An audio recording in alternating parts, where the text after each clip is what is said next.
इथे मी 1 किलो मठाची डाळ घेतलेली, या 6 वाट्या आणि या 5 वाट्या घेतलेल्या मुगाची डाळ आणि 1 वाटी हरभऱ्याची डाळ, असं सर्व मिश्रण 2 किलो.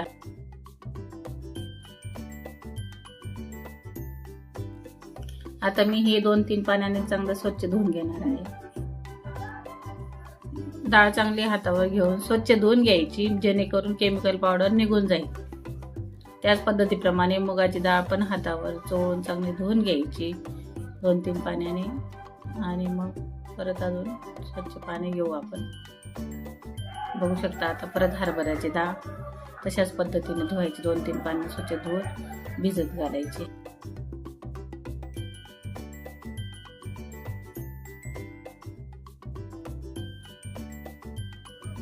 सर्व डाळी आता धुवून झालेल्या आहेत. रात्रीचे 12 वाजलेले आहे. आता आपण याच्यावर झाकण ठेवून भिजत घालणार आहोत. हे डाळ फक्त आपण 5 ते 6 तासच भिजत घालायची आहे. हिवाळ्यात जास्तीत जास्त 10 तास तुम्ही भिजत घालू शकता. सकाळचे 6 वाजलेले आहे. बघू शकता. आता डाळ खूप मोठी फुगलेली आहे. सर्व डाळी छान अशा भिजलेल्या आहेत, मस्तपैकी छान. बघा.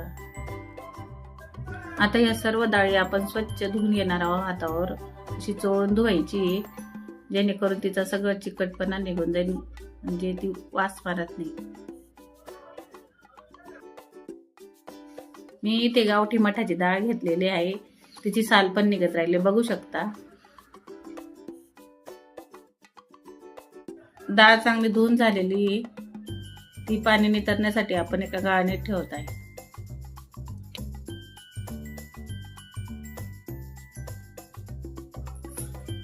इथं डाळ पाणी नितरण्यासाठी ठेवलेली.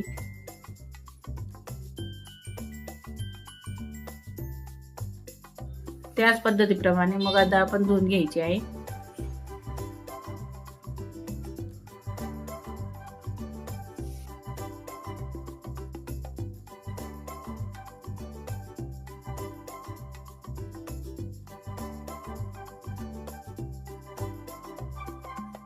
आता आपण मुगाच्या डाळीला पाणी नितरण्यासाठी ठेवणार आहे.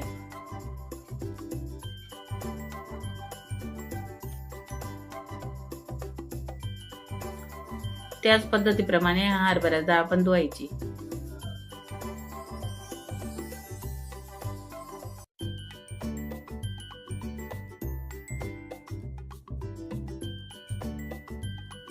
आता इथं 2 मी छोटे घमेले घेतलेले, त्याच्यावर चाळण ठेवणार आहे.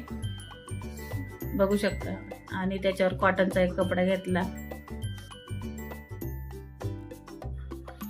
एक एक करून आता मी 3 डाळी टाकून घेणार आहे. अर्धा तास हे आता आपल्याला पाणी नितरण्यासाठी ठेवायचे आहे.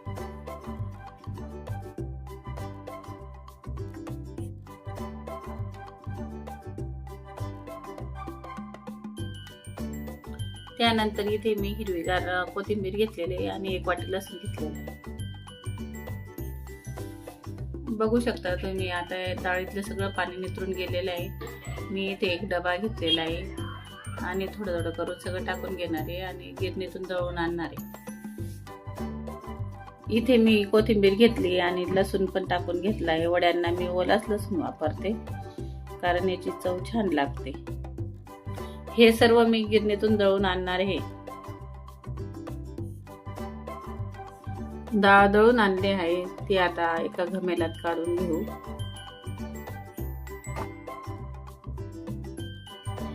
त्यानंतर इथे मी हिंग, लाल तिखट, जाडसर दळलेले जिरे आणि मिरी घेतलेले आहे.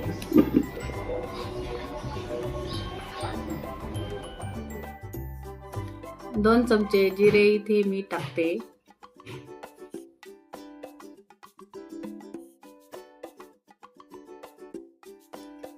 त्यानंतर लाल तिखट सुद्धा टाकून घेऊ.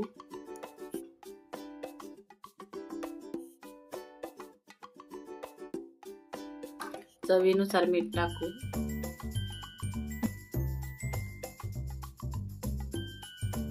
आता हे मिश्रण चांगलं एकजीव करून घ्यायचं. तुम्ही जेवढे हे मिश्रण एकजीव कराल तितकं ते मूर्त व चविष्ट लागते.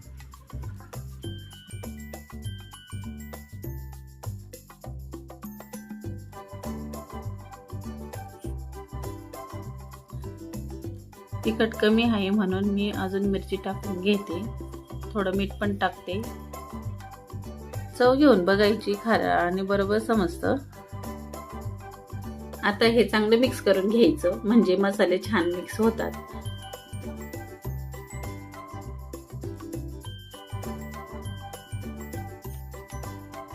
आता आपलं वड्यांचं पीठ तयार आहे. मी टेरेसवर आलेली आहे.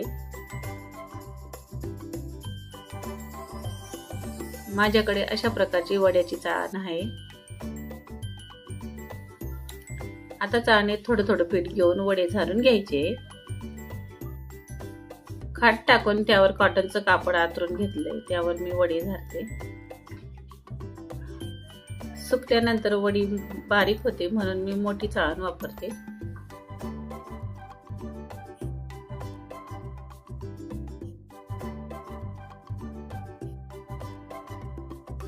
तुम्ही बघू शकता कलर किती छान आला आहे. हाताने वडे बनवण्यापेक्षा झालेले वडे खूप चविष्ट लागतात, शिवाय पटकन होतात, वेळही वाचतो. अशाच पद्धतीने सर्व पिठाचे आपण वडे झारून घेऊ. खानदेशात वाळवणं म्हटलं का पहिले सुरुवातीला वड्यांपासूनच सुरुवात करतात. लग्न सराई असो काही असो, वड्यांपासून वाळवण्याला सुरुवात करतात. या वड्यांची 4-5 प्रकारे भाजी होते. कुडमिरचीचे वडे, परत हिरव्या मिरचीचे वडे, शिवाय लाल मिरचीचं तिखट टाकून वडे आणि काळ्या मसाल्याचं तर एकदम छान अशी उत्तम प्रकारे लागत ती भाजी.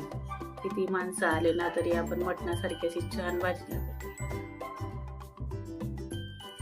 तसेच मी वड्यांच्या भाजीची वेगवेगळी रेसिपी लवकरच अपलोड करेन.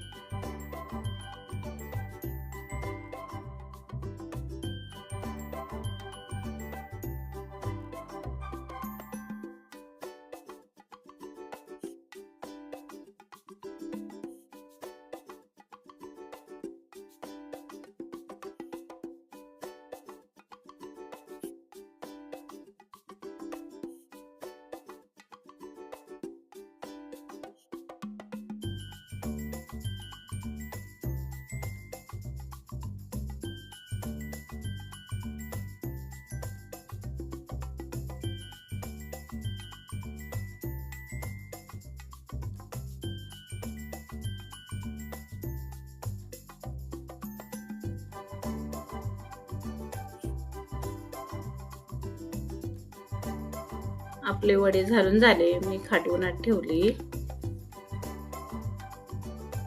संध्याकाळपर्यंत उन्हात छान वाळतील वडे. आता आपण संध्याकाळी बघू.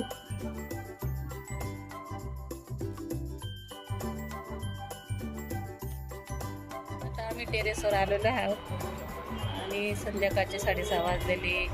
मस्तपैकी सायंकाळचा देखावा छान दिसतोय. आता आपले वडे बघा, आपण वडे काढू अशा पद्धतीने. असं आपण उलटीने किंवा हाताने पण काढू शकतो. अशा प्रकारे बघू शकता. तसे चांगल्या प्रमाणे थोडे वाळलेले आहेत आणि अजून आपण परत उद्या ऊन पण दाखवणार आहे. शिवाय बघा बरं कसे क्रिस्पी असं छान असा आवाज येतोय. एकदम छान अशी वडी मस्तपैकी. कलर पण छान आलेला आहे, सुंदर. अशा पद्धतीने हात लावता जे तुम्ही आपले वडे काढू शकता.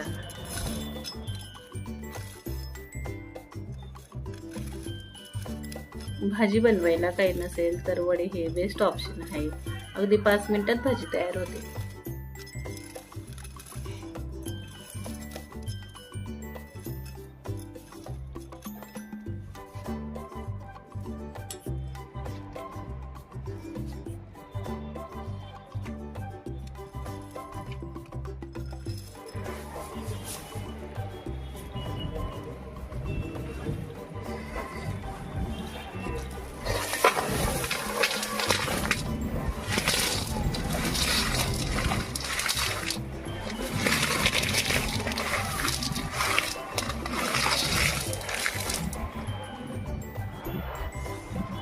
बघू शकता तुम्ही. आता छान असे आपली वड्या झालेल्या आहेत. उद्या परत एक दिवस पूर्ण वाळत घालू आपण, म्हणजे चांगले वाळतील. मस्तपैकी छान असं लाल कलर आलेला आहे, छान तिखटपणे. तुम्ही करून बघा. दुसऱ्या दिवशी पण आपण छान उन्हात असे वडे वाळून घेतलेले आहे. आपले खानदेशी मठ मुगाचे वडे तयार आहेत.